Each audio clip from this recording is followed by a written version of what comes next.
happening, people? It's been a minute. It's been about 2 or so weeks, I think, maybe just less than that, since I've done a live stream. But I've still been doing videos because you guys know that I'm still trying to find the balance between the videos and the streams. And it's Ramadan. And to be honest, guys, streaming during Ramadan is not easy unless it's after fasting hours. And then at that point, I'm just tired in the day and I don't want to stream. But I was planning to do a stream today anyways, and then obviously the interview with Jim Ratcliffe drops, and it's not just the interview on the overlap. He's done interviews with quite a lot of media outlets. Maybe it was a media day for him, I don't know, because he's done an interview with the BBC and the Times, etc. But essentially, he's had a lot to say. He's spoken about Ruben Amorim. First and foremost, before we actually get into it, big up to everyone locked in. Be sure to hit the like button and be sure to subscribe as well if you are new here.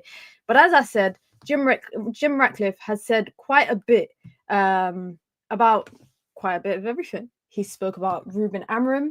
He spoke about Dan Ashworth. He spoke about Erik ten Hag. He spoke about transfers. He spoke about players. He spoke about the Glazers. He spoke about the fans. He talked about the ticket prices. He talked about the lunches. He talked about Sir Alex Ferguson. He talked about the ambassador roles getting cut and the funding getting cut. He talked about finances. He talked about profitability, which was probably the biggest word that was used discussing Manchester United's financial situation. And he spoke a bit about the future. So he spoke about quite a lot of stuff. So in my opinion, there's quite a lot to dissect. So be sure to hit the like button, guys. Be sure to subscribe. Big up to Saeed with the raid from the Straight Jacket podcast earlier as well. I wasn't on the Straight Jacket podcast because you lot know, it clashes with, the time you break your fast, and, they're happy to break their fast on screen. I break my fast with family. So that's the only reason why I'm not. But after Ramadan, I'll be back on the Straight Jacket podcast. Big up to Stu in the chat. Big up Auntie Minnie. You lot calling me Auntie already, man. Come on, man. Don't do that. Big up to David in the chat as well. I want to hear everyone's thoughts. I'm not gonna lie. I want to hear what everybody thinks about this interview. If you haven't had the chance to watch it after the stream, I encourage you to go and watch the interview that he done with Gary Neville. I'm not gonna lie, I was a bit skeptical at first because I thought Gary Neville interviewing Jim Ratcliffe when he's got his fingers in a couple of pies at Manchester United. I'm not gonna lie, I was a bit skeptical. I didn't think he would do it any justice. But I don't think he did that bad. I don't think he did that bad in terms of the questions that he asked are definitely some hard-hitting questions, which I was happy to hear. But I felt like some questions he kind of took the foot off the gas a little bit, and he should have been a lot more, I don't want to say harsh, but a lot more hard-pressing. I do think some of the questions were the right questions, but, he should have pressed him on a couple of answers that he was given, because I'm not gonna lie, the question about profitability, he was mentioning profitability so much as if that goes hand in hand with success. If I was Gary Neville, I would have said, is your priority to make a profitable Manchester United? But again, I'm not Gary Neville, so I wasn't the one interviewing him, but we're going to talk about it. Of course, it's interesting as well because the BBC did an interview with him and the Times did a written piece on him, but the overlap got their own kind of 1 hour or 40-minute sit-down interview, which is very, very interesting. I want to know the concept. I'm not gonna lie, I want to know the thought process behind it. Was it a media day? Was it planned? Because it was not today. Just for some context, guys, it was today. This interview was filmed today because they're talking about Arsenal game yesterday. So was it pre-planned? Was it just, something, off the back of the protests from fans at Old Trafford? How did this interview or these interviews come around? That's what I want to know. Big up to MUFC 14, been a member for 16 months. Big up, says the title of this stream should be Rat Talks Clown, then a bunch of emojis, snake emojis, relegation FC news. I don't think MUFC 14 is probably happy with the interview, but been a member for 16 months. That's basically as long as membership's been around. So big up. If you want to join the membership club as well, you can. It's the pinned comment in the chat. You get your badges, you get your emojis, you get your custom member content, and of course you get to support the growth of the channel, the ever-growing channel. If you want to support the channel in alternative ways as well, you can by sending in super chats with your comments, with your questions, with your thoughts, or just to show some love and help reach the super chat goal. Like I said, guys, this is my first stream in about 2 weeks. It feels weird. I'm not gonna lie. I do feel like I've been ghosting a little bit when it comes to the streams, but equally we're saying that there's not been much. I know there's been the Mateta, transfer rumors. There's been the Kobe Mainoo news about his contract. There has been things to talk about, guys. But if you fast, and if you don't fast, then maybe you won't know how I'm feeling. But if you're fasting all day, guys, you're thirsty, you're hungry. By the time you break your fast, all you want to do is just relax, and that is outside of going to Tarawih. If you go to Tarawih, etc., that is outside of that. Now, if I do my normal streams at 4 o'clock, that is the last 2 hours of the fast. That is me when I'm the most miserable, guys. I'm sorry, I cannot stream at my usual 4 o'clock time, because that is when I'm the most miserable. I'm hungry, that's hungry and angry. So I'm hungry. I'm thirsty. I can't talk too much because I can't drink on stream. So that's why it's been really difficult for me to stream. And especially with, Europa League this week, and then we got Premier League games on the weekend. WSL is back. Man United women are through to the semi-final of the FA Cup. We've got Man City. We've got some big fixtures coming up. I can't do a watch-along unless it's in the evening. I can't do a watch-along because I'm tired. And also, I think, Ramadan is not about streaming. It's about, other stuff. So bear with me, guys. Bear with me. But let's actually get into it. Let's get into the interview and kind of like the nitty gritty answers that he gave. Where should we start with? Let's start with what he said about yesterday. What he said about yesterday's game. And this is how obviously we know that this was filmed straight off the back of the Arsenal game in I think the Manchester United London office, because it looked like the location was in London. Jim Ratcliffe said, "I think we saw a glimpse of the future against Arsenal in the second half. They were quite cohesive. You saw a bit of the game plan, and the players played their hearts out for Manchester United. You can see it. You can see that Delit tackle, or that tackle that Heaven made, it really meant something to them." I don't need you to talk about football, bro. I don't need you to talk about football. You know what, guys? Before we actually kind of get into the details, are you guys intrigued about the fact that we get to hear a lot from him? Is this something as fans that you want to see? Do you want to see him being asked questions by the media, being in the public eye? Because this is the first sit-down interview he's probably done in detail since he took it over. But he has done other interviews between like the last 12 months where, he's asked about Manchester United and he spends a couple of minutes talking about Manchester United. Do you think for a minority owner, I don't know, I'm very interested at the fact that for a minority owner, for someone who says that he's hiring or hired the best in class to, do what they do, he seems to be in the public eye a lot. Maybe he likes it because there's some, I think, owners that like the public eye. I think there's some owners that like to be seen and heard, and maybe he likes the sound of his own voice. But for me, it's very interesting that we seem to be hearing from him a lot. And I don't know, I've seen different opinions about this interview. I've seen people saying it's an amazing interview and, he's very open, very honest. And I've seen people saying this is the biggest PR stunt that I've ever seen. And I'm more in the middle. I'm not very moved about anything that he said. I think some stuff he's out of touch. He's out of reality with some of the answers that he's given. But that's why I said I wish Gary Neville would have pressed him a bit more. But also I have to look at Gary Neville and think, well, you are part of the regeneration project, that Manchester United are trying to do in terms of the stadium and regenerating the area around Old Trafford. So of course you're not going to be too harsh. Maybe a Roy Keane and Ian Wright combo would have been a better interview. I don't know. It feels like he's done more than 50 interviews in this period where Man United are discussed. Yeah, I feel like we've heard a lot from him. Big up to Koala says, no, I was only concerned about the marathons he was running with his age, and that he's 70 something, guys. He looks very fit and healthy for a 70 something year old. Let me be totally honest. He looks very, not that I'm not bigging him up and all of that stuff. But he looks very fit and healthy for us. I'm not gonna lie though, if I had money like that, I'd look like fit and healthy at the age of 72. I'd look like money can do a lot of stuff, but I'm not gonna lie also, like you're gonna die regardless of how much money you got.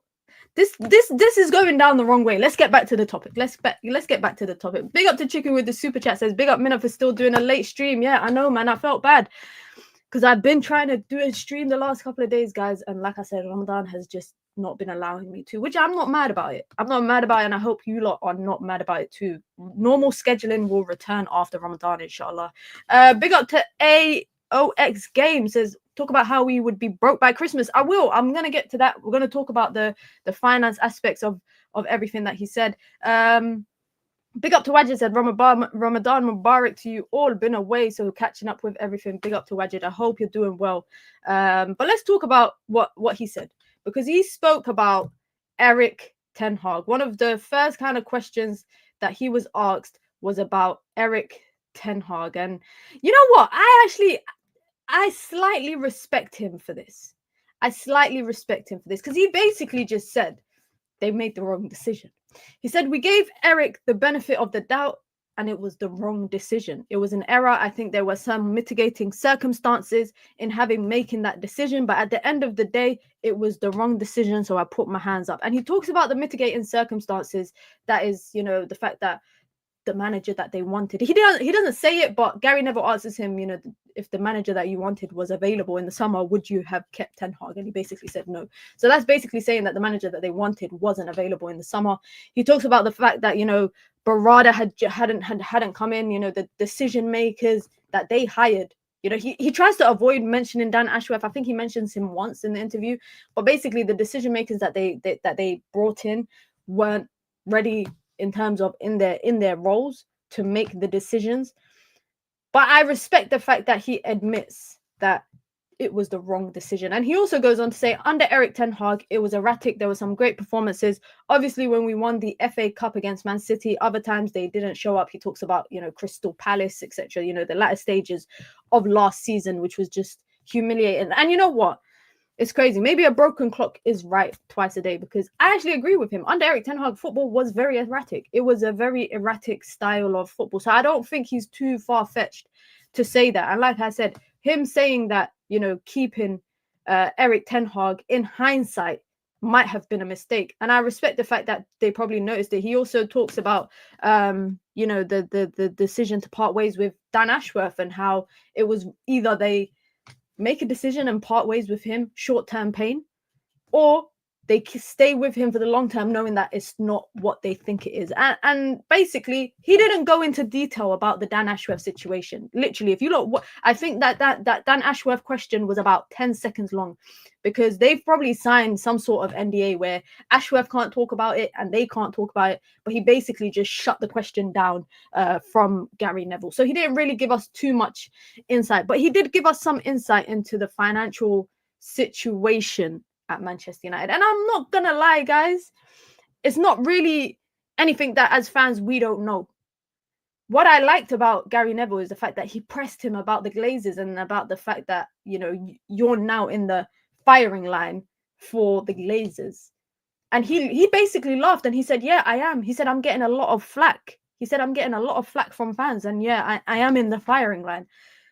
Manchester United would have run out of cash facilities by November this year if Ineos had not made the decisions that they've been making, and that's also taken into consideration the $300 million of cash injected into the club by Jim Ratcliffe. Now, he goes on to talk about the financial situation. He talks about the cutting of costs, and he says, I think the money that we are spending at Manchester United, not as my money, but as the fans' money. As basically people think that it's not his money that's being spent, rather the fans' money. He said, should I be spending the fans' money on a free lunch, or should I be spending fans' money on a new player who might win some silverware? That's how I look at it. And this is why I say, maybe I feel like he's kind of out of touch, because he, again, is kind of parading this idea of, hey, guys, if I put up the ticket prices,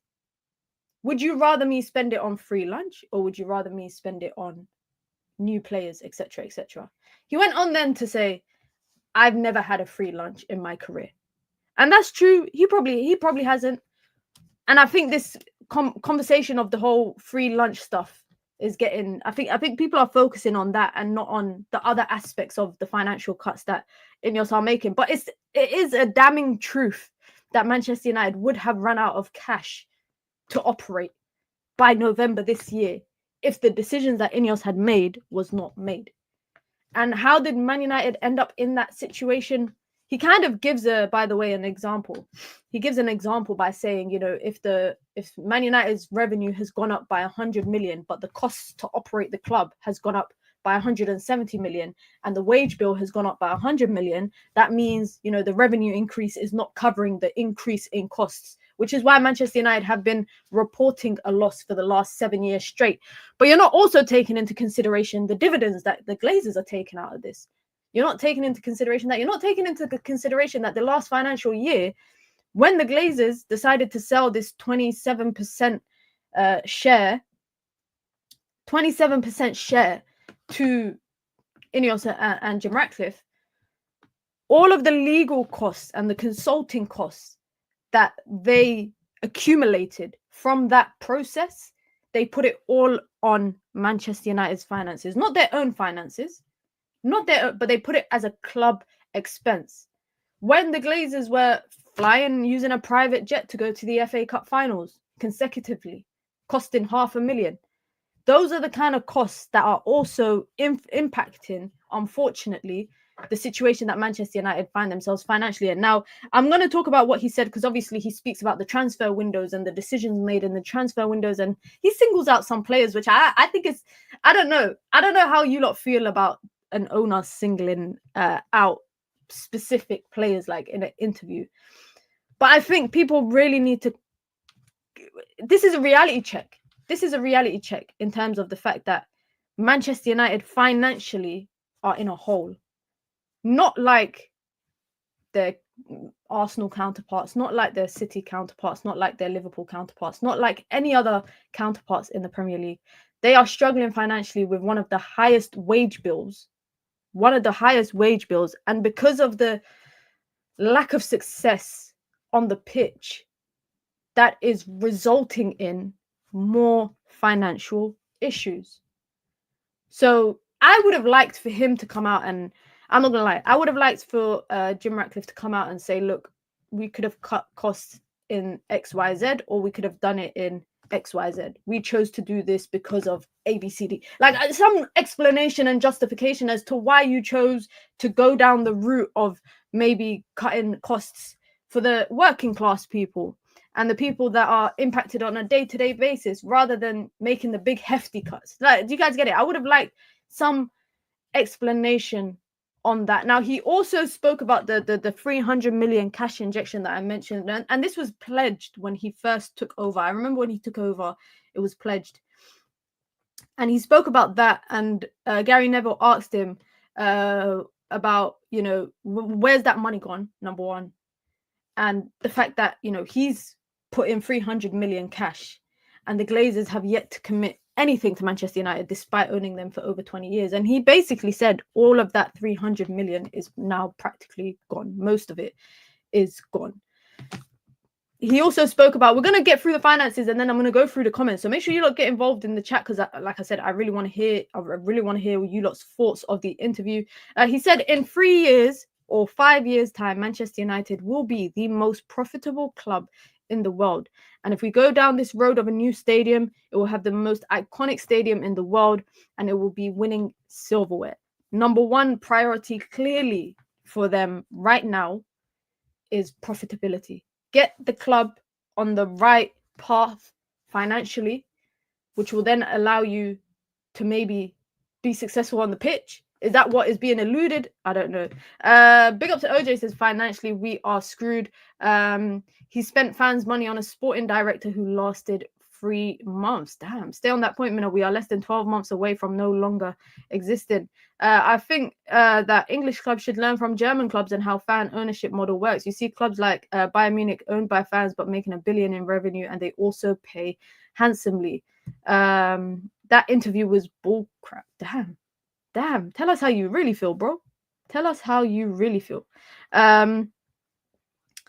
It's interesting, by the way, because he talks about the idea of being unpopular, and he said, I have to accept that I'm going to be unpopular. I don't know how long I'll be unpopular. Maybe I'll be unpopular for a long amount of time, but I think it's worth being unpopular to fight our way through the changes to get Manchester United back to where it should be. And this is why I said I don't know, in my opinion, and like I said, I encourage you guys to watch the interview in full. Don't just read what the aggregators post online. Don't just take what I'm saying at face value. Make sure you lot watch the interview after this stream, not now, after this stream. Make sure you guys watch the interview so that you can kind of get your own opinion on it, because he actually spoke about Ruben Amorim. I want to talk about that. Have I got a picture of Ruben Amorim somewhere here? I thought I might do.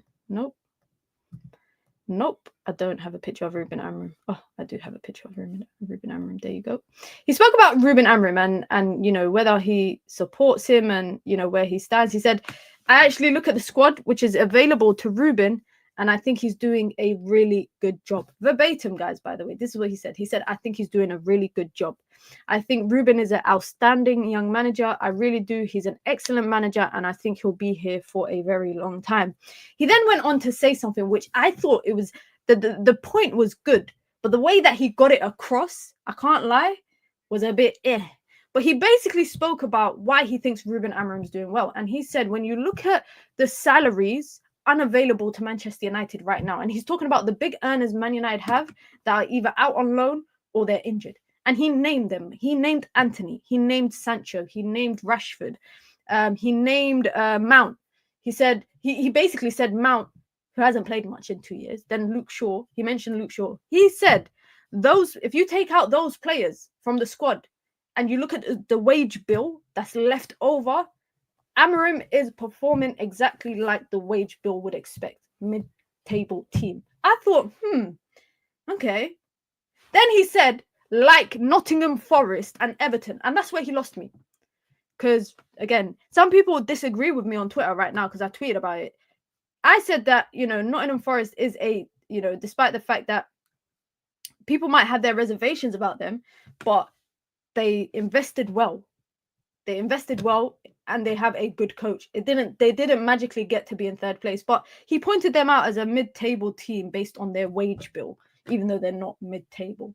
But the point that he was making, and that's what kind of intrigued me a little bit, is that if you take out all of the factors or players that are unavailable to Ruben Amorim that earn a lot of money, really the only other high earners would be Bruno and Casemiro. That would only be the other high earners. He's suggesting that United are where they should be, and Amorim's doing good with it, because it wouldn't be that much of a higher wage bill when you take out Rashford, Antony, Sancho, etc., etc. I was interested by that. I didn't agree with it, but I definitely was interested. But he does back Ruben Amorim a lot. He backs Ruben Amorim a lot. He thinks he's an outstanding manager. I don't know if he's chatting was and he's chatting a load of nonsense when he says he thinks he's going to be here for a long time. I hope he means that, because I would like to see Amorim here for at least a good period of time. But he also singles out some players.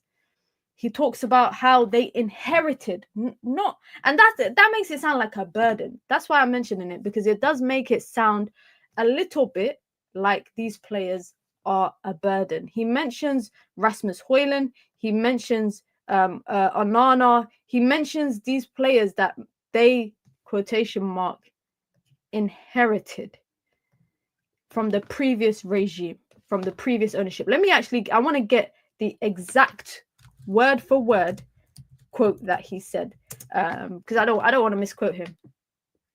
He said, if you look at the players we are buying this summer that we didn't buy, we're buying Antony, Casemiro, Onana, Hojlund, Sancho. These are all the things from the past. We've inherited those things and have to sort that out. He said, Antony, Casemiro.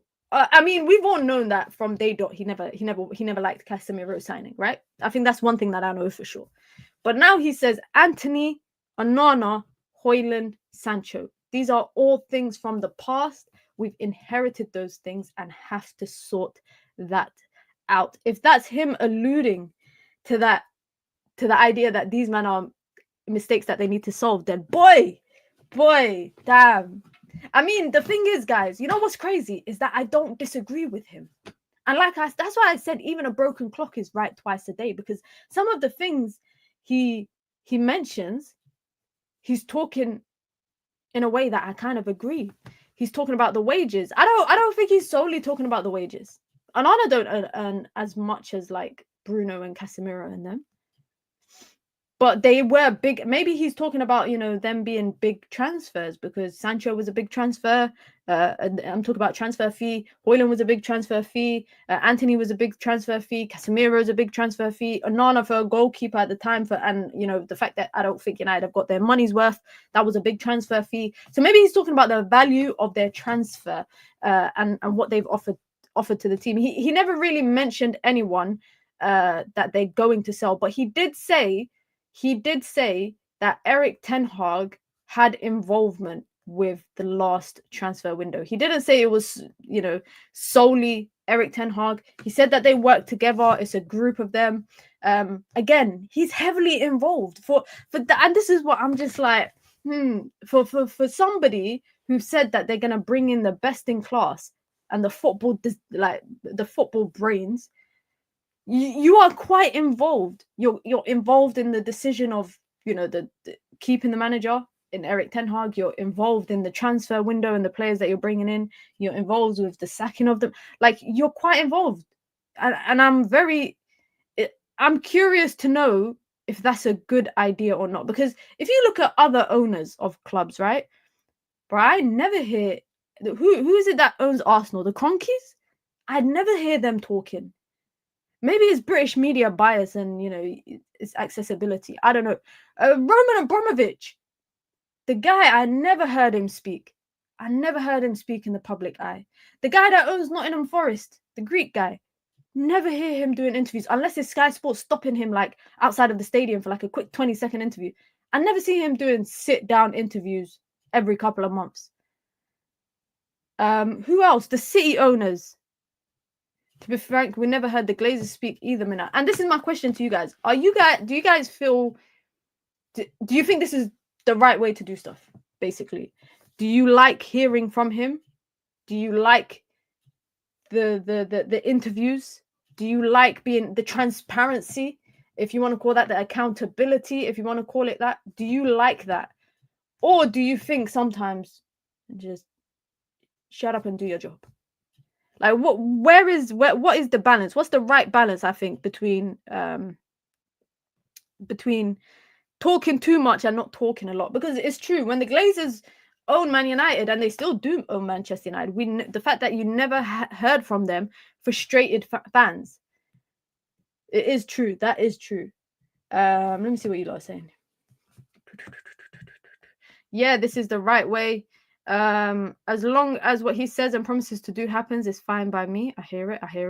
I respect that he's brave enough to face the music and answer hard questions. Don't be fooled, though. A lot of these questions get vetted before the interview. Don't be fooled by it. Don't think it's just like off the bat, and you know, he's caught off guard. He knows the questions before he comes into it. Not gonna lie though, more interviews, exposure on Ratcliffe and Barada is needed, because right now only Amorim gets blamed. I hear it. Barada hasn't done any interviews. I like the transparency. Yeah, most fans would like to know what's going on from the owners themselves, right? That's true.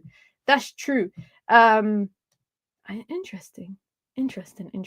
He did also speak about, you know, why he chose to become a part owner of Manchester United. And he said, because I really like Manchester United. They are my boyhood club. I believe that we can sort it out. And if I didn't believe it, I wouldn't do it, would I? I would sell to the Qataris or something. He laughed after he said that, by the way, in the interview. If you guys watched the interview, that particular part, I don't know why but he laughed. Now, I don't know if you guys also saw, but this was with the interview that he did with the Times.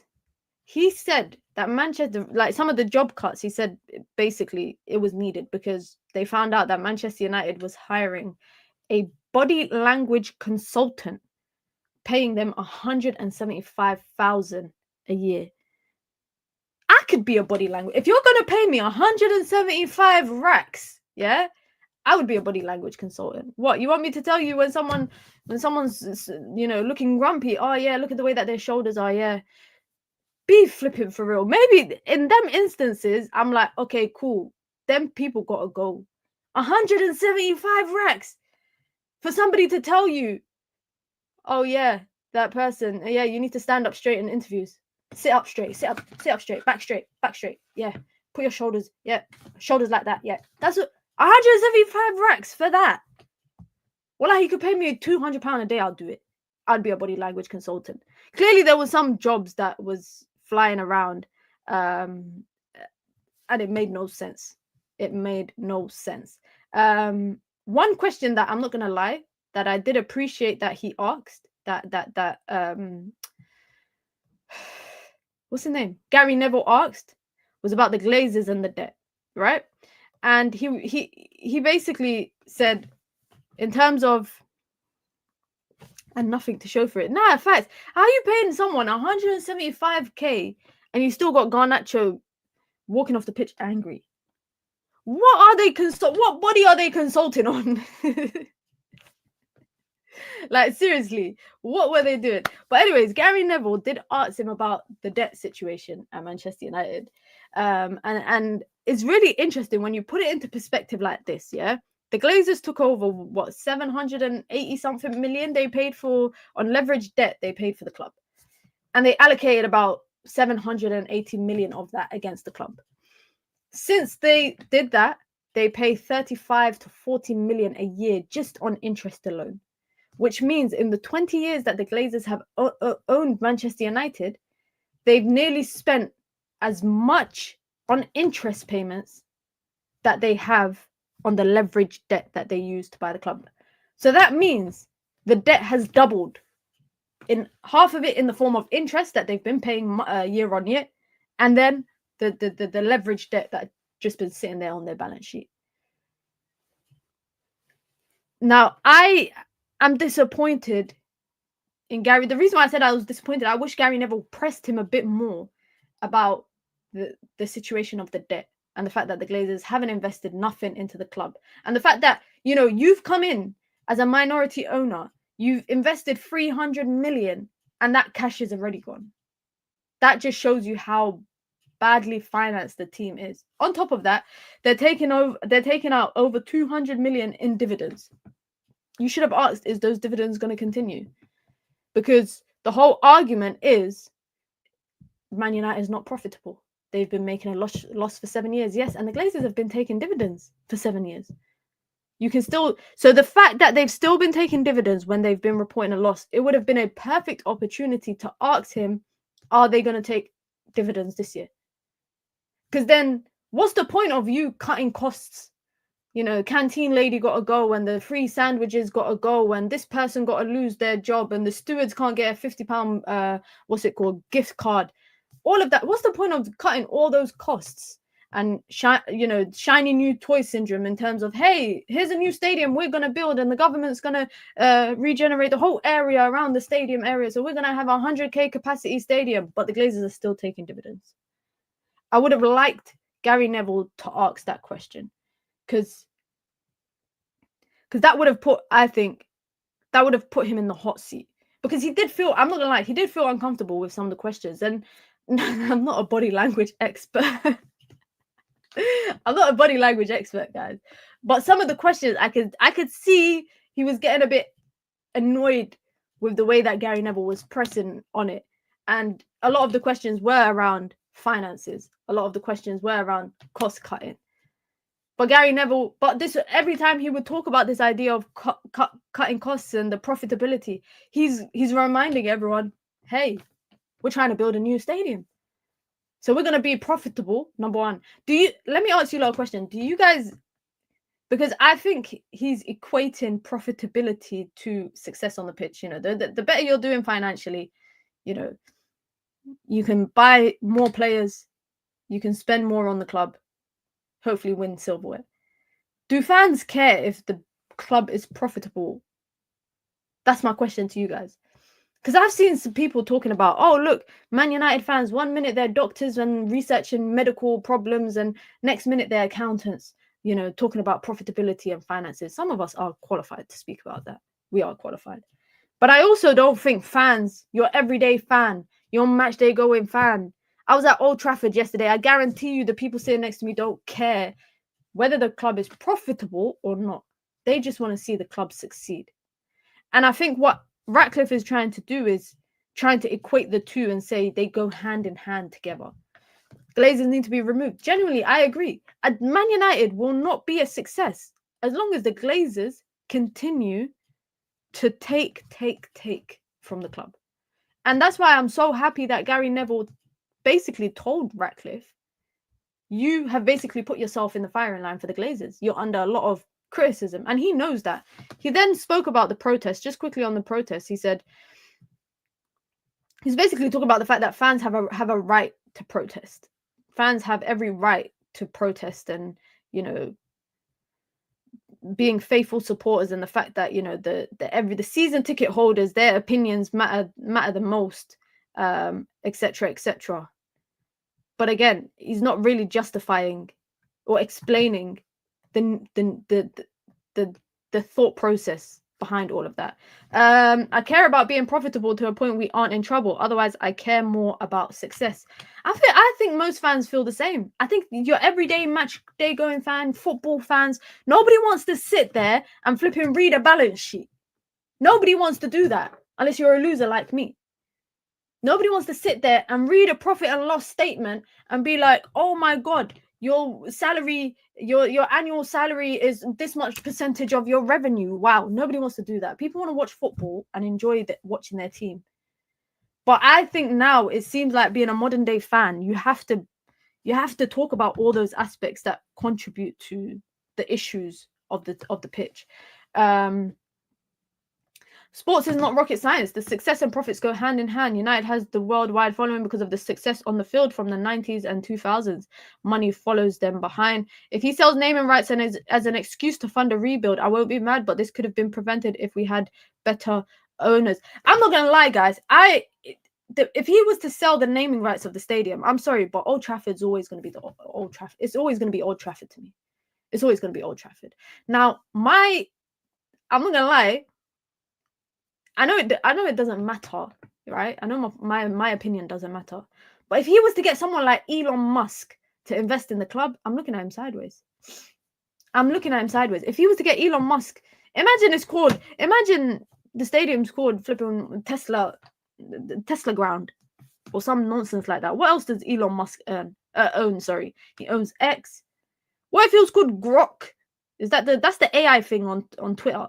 Imagine he gave the naming rights to Elon Musk. I would actually lose it. Ex Old Trafford. The Tesla Arena. That's ridiculous. Big up to Stu, been a member for 4 months. There's no dividend for 2-3 years as part of Ineos takeover. Okay, thank you. I stand corrected. Thank you for that. SpaceX Arena, Grok Trafford. Listen, this would be so. I wouldn't put it past. We would be laughing at United the way that we were laughing at, you know, Barcelona when they were doing all the leverages, all the levers. Sorry, when Barcelona was doing all the levers and they were selling, like, I laughed at Barcelona when you could pay to play in the stadium.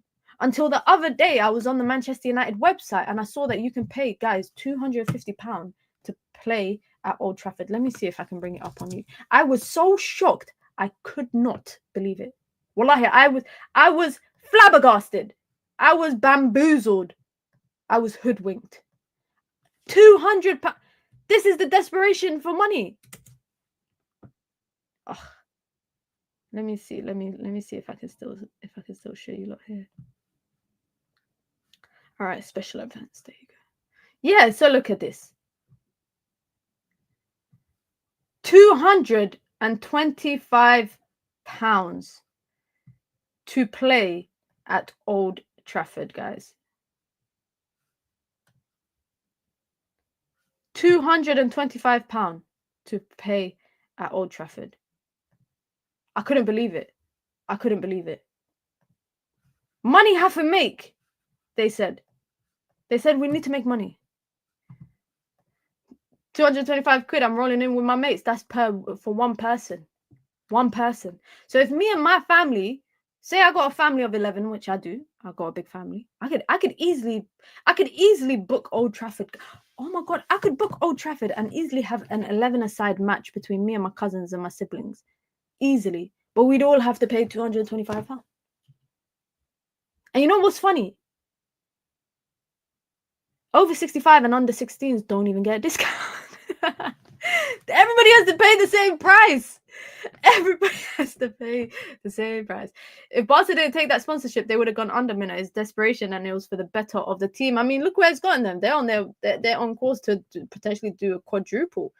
They could potentially do a quadruple. Now, the best one for Barca is you can buy a burger from their kitchen that was going for €80. €80 for a burger. That burger better be made of gold. I better be eating real gold right there. And £80 for a burger. They better slaughter the cow in front of me. €80. 80. And you know what's funny, guys? People are probably paying that. We're laughing about it. But people are probably... Look, here you go. We're laughing about it. People are probably paying this. People are probably paying this. But I'm really... back to, more and more important conversations. Jim Ratcliffe is... One thing that he said, actually, let's talk about this. Big up to Lil Yo-Yo, been a member for 14 months, says, I need caviar and a back massage for an €80 burger. Caviar is disgusting. Who the hell? How do you even eat this? How do y'all even eat caviar? Caviar is out of, I can't lie, that's out of my tax bracket, guys. Caviar is out of my tax bracket. Don't chat to me about caviar. If I'm paying €80 just for a burger, you better bake that bread right in front of me. Everything better be fresh. Everything better be fresh. But anyway, he was asked about the players, and again, it's very interesting for me to see a owner talking about the players. But he said some are not good enough. I wish he said names, and he said some are probably overpaid. But for us to mold the squad that we are fully responsible for and accountable for will take some time. We've got this period of transformation where we move from the past to the future. There are some great players in the squad, as we know. The captain is a fabulous footballer. Fabulous, bro. This is how I know this guy is upper class, because saying fabulous footballer, that's news to me. But anyways, he said we definitely need Bruno Fernandes. He's a fantastic footballer. And this actually leads me to what I wanted to talk about as well in today's stream. The Bruno Fernandes hatred is so over the top. It's ridiculous. And like I said, guys, even a broken clock is right twice a day, because I am here agreeing with Jim Ratcliffe. I am here agreeing with Jim Ratcliffe. And I want to hear you guys' thoughts as well about the Bruno Fernandes. I don't want to call it hate, because I don't think it's hate. I think it's misplaced anger and misplaced frustrations. When Man United are 15th or 14th in the league, everybody is looking for someone to blame. And rather than blaming people collectively, I think it's easier as fans to blame people individually, because you got to get your agendas off. And whilst we talk about that, and whilst you lot get involved in the chat as well, big up to Wajid with the 10 gifted memberships. This is my first stream in 2 weeks, guys, and Wajid just dropped 10 gifted memberships. Let's see who scammed their way to a membership, because you know why, guys? It's always the same people getting memberships. Maybe that means that you lot are legit viewers of the channel, and I appreciate that. And whilst we talk about Bruno, drop your Bruno emojis in the chat. Let's see who got a membership thanks to Wajid. Make sure you lot thank Wajid in the chat if you got a membership, guys. OJ got one, Manish got one, Koala got one, Mark got one, Wajid got one. Wajid gifted himself a membership. That's crazy. Mark got one. MA got one. Nicole got one. Tywin got one. Sule got one as well. Big up to all of you lot. Mike says, stop glazing these players. We're 14th. Mike, what would you kind of attribute glazing as? Is just like, if I praise someone, is that me glazing them? I never understood this concept of glazing a player. Can I not praise a player? Like, am I not allowed to praise a player because United are doing 14th? You know what? I will praise Bruno Fernandes, not because I think he's the revolutionary player that Manchester United have ever had. I don't think that. But for the last 5 years, he's been one of Man United's better players. Now, there has been performances. I'm not going to lie. I'm not going to sit here and say that every game he's been amazing, dropping 10 out of 10s. There's been games where he's dropped flipping stinkers. Big games that he's dropped stinkers. But this particular season, the reason why I'm talking about him, and I spoke about it on my match reaction after the game on United View yesterday, and I spoke about it on my one as well on my channel. People are just looking for somebody to blame. If people could blame Onana for Man United being 14th, they would. They would. If people could blame Hojlund for Man United being 14th, they would. No. The reason why they will not single out anyone but Bruno Fernandes is because Bruno Fernandes is the captain. And when you are the captain, unfortunately, I understand that you are in the firing line ahead of other players.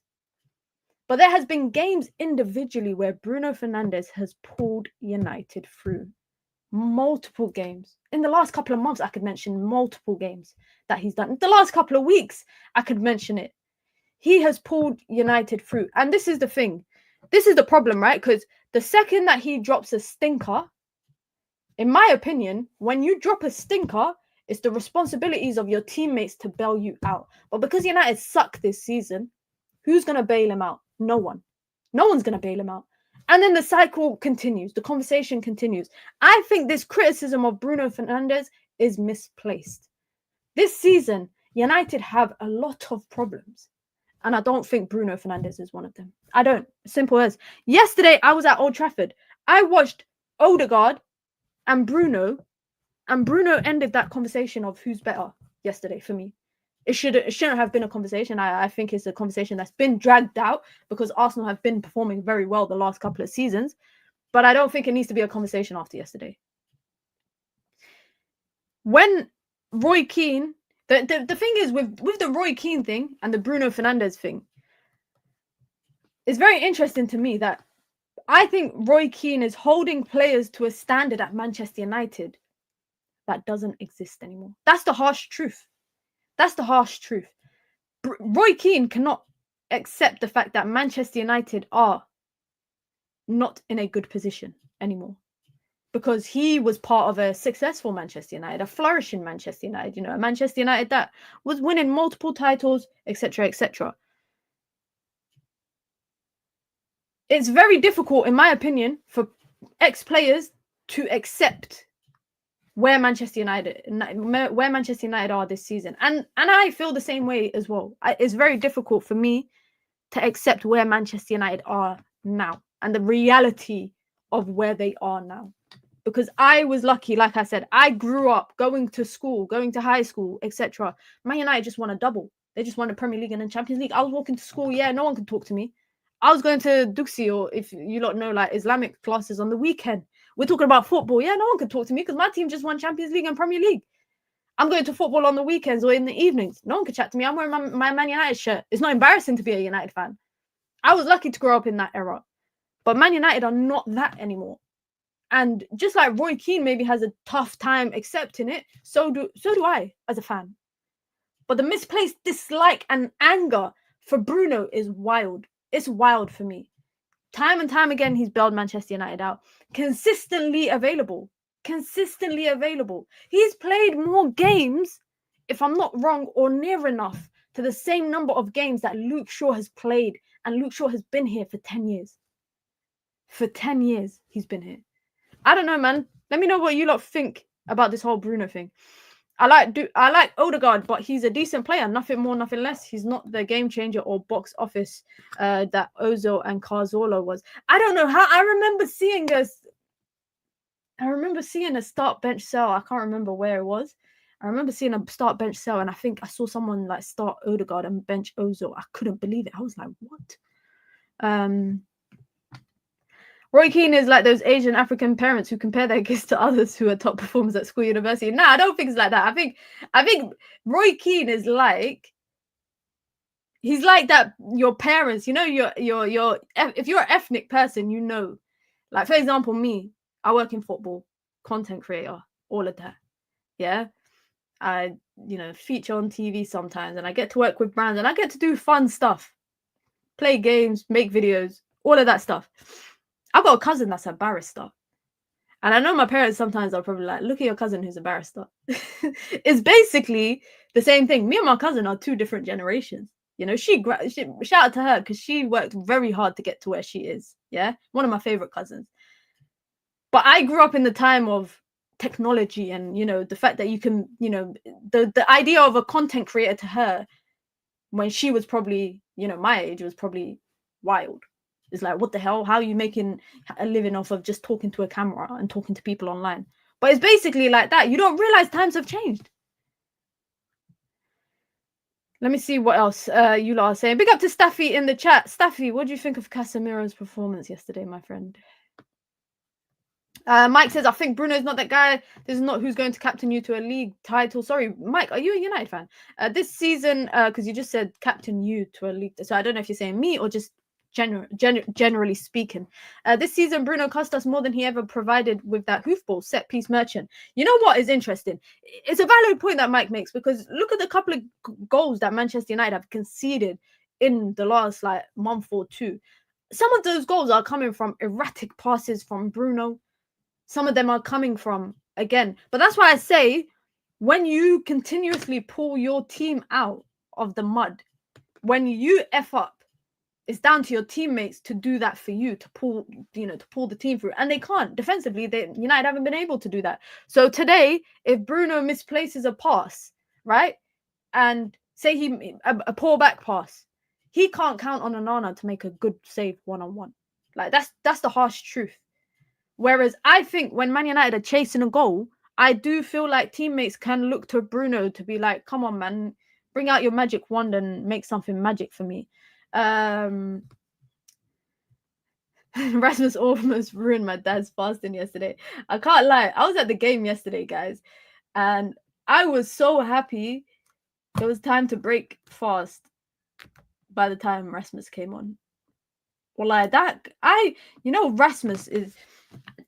I was watching Dalot and Onana throughout the game before Rasmus Hojlund came on, and I thought, Onana has to be a social experiment. Like, I genuinely think Dalot going forward on the ball, and I think Onana, just generally speaking as a goalkeeper, is a social experiment to see how much we can take as fans.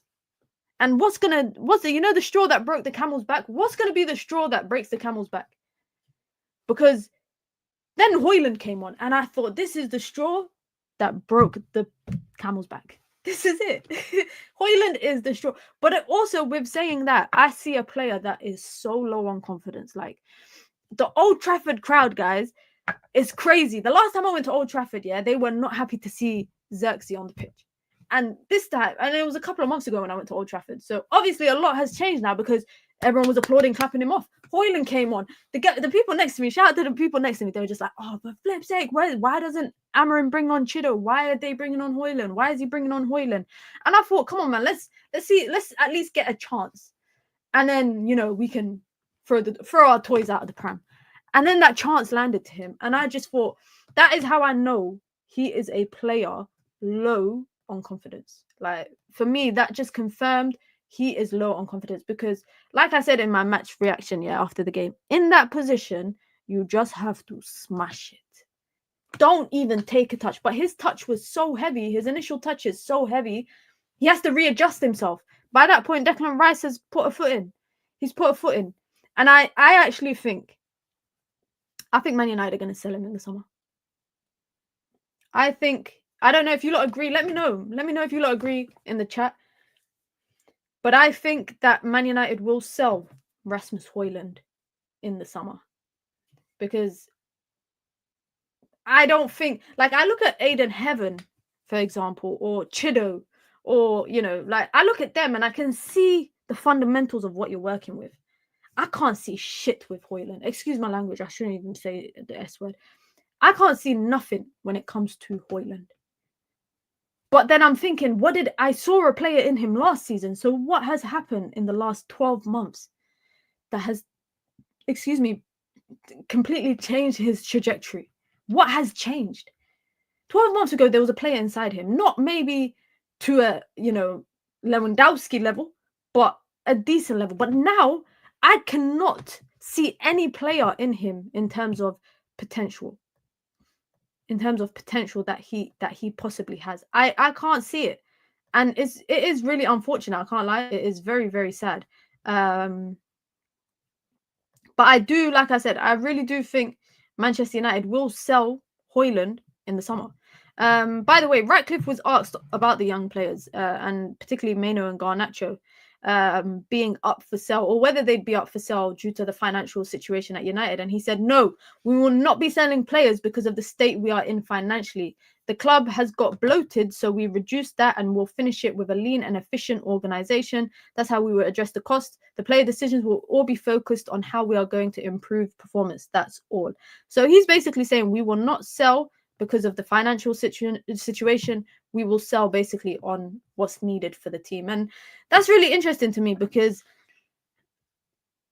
I'm worried about Kobbie Mainoo's future at United. I don't know if you lot feel the same, by the way. Let me know if you guys feel the same. But I am worried, or maybe concerned is more so the right term, for Kobbie Mainoo's situation at Manchester United. And that's why I was going to, the original stream before this interview kind of dropped was to talk about, his contract situation and whether we felt like, has Manchester United failed Kobbie Mainoo? Because that is a player from your academy that I don't want to say you should build around, but essentially he should be a key element of the team that you're building. And it doesn't seem to be that. That's why I could actually potentially maybe see like them selling Kobbie. Like I can genuinely see them selling Kobbie. Who's Kobbie's agent? Kobbie's agent is I actually follow him. He shares an agent with Camavinga and them. I think it's called CAA or something like that. Yeah, I think it's called like CAA. It was one of the biggest sports agencies. But I actually think that, I think Kobbie's future will be a big conversation in the summer. I think it will be a big conversation throughout the summer. And we'll probably keep coming back and forth and probably keep talking about it. We'll probably keep talking about it. Mainoo is my favorite player, but how the PR is trying to spin it like he wants incentive to stay is clearly a hit piece. But you know what, Uthman, who is giving those stories to the media? It's not his agents. It's not his agents giving those stories. It's United. United are giving those stories when they want to perceive him in a way. And you guys already know, I'm sorry to say this because it's the harsh truth, but a young black man in the media, people like Daily Mail and that, they're gonna have a field day with that kind of stuff. Oh, what has he done to earn it? Firstly, he's won an FA Cup. He's done more than what some people at United have done in the 6 years that they were at United to earn the wages that they were on. We want to talk about salary structure. Kobbie Mainoo shouldn't be earning a prolific amount of money, but he's looking at Mason Mount. He's looking at Luke Shaw. All of them scamming a living. He's looking at Lenny Yoro, Joshua Zirkzee, players who have just come in and are on 130, 135, etc., etc. That's the negotiation tactic. Do I agree with it? No. But this shouldn't even be news that's out in the media in the first place. It should not be. If he is pushing for a contract of this amount, we shouldn't know that. We shouldn't know that. He just signed his professional deal. Well, he signed his first professional deal in 2013, Ten Hag's first season. So of course he's going to want a buffed up salary.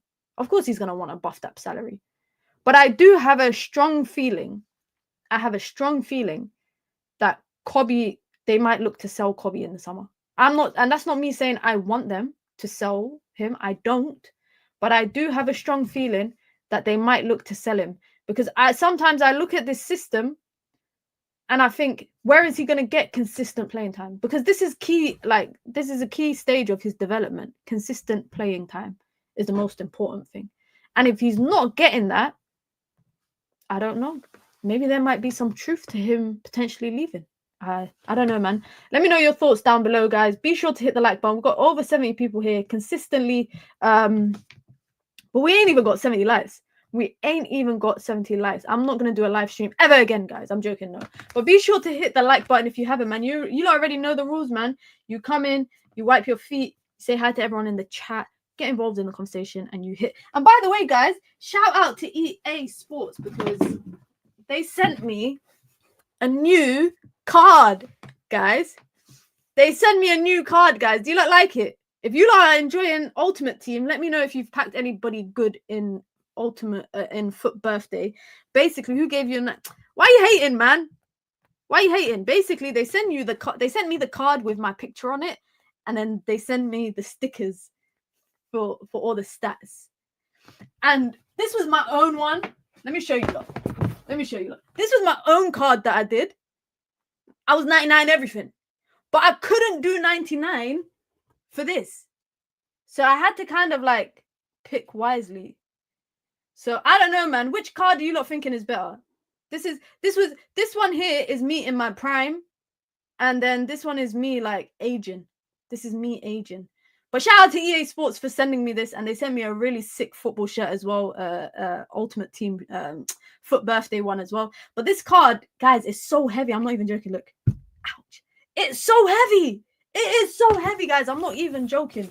I should kind of keep this one in the front because it's 99 everything. But this one is special to me because it's my first ever like proper PR pack that I got from EA Sports. So that's why I'm putting it here for everyone to see. And for the people that are saying the stats are fake, they're not fake. This is what happens when you age. You can't be 99 rated forever, guys. I can't be 99 rated forever. Is that gonna stay? No, it's not. That's gonna stay. You lot are haters, man. You lot are haters. Listen, guys, be sure to hit the like button. Be sure to subscribe on your way out. You lot know the rules. Tomorrow, what we got? We will have match reactions for Barca versus Benfica, match reactions for Liverpool versus PSG. Same again on Wednesday. Champions League, basically all the big games. We will have match reactions for all of them. And then we'll have the, match reaction after the Sociedad game, etc., etc. A lot of content throughout the week. So make sure you guys turn on your post notifications. So when I go live or when I post a video, you lot will get notified. We're trying to grow the channel. We're about on our way to 12.5, I think. So 13K is not too far away. But yeah, big up to everyone. Be sure to hit the like button on your way out. I hope you lot have a wonderful day.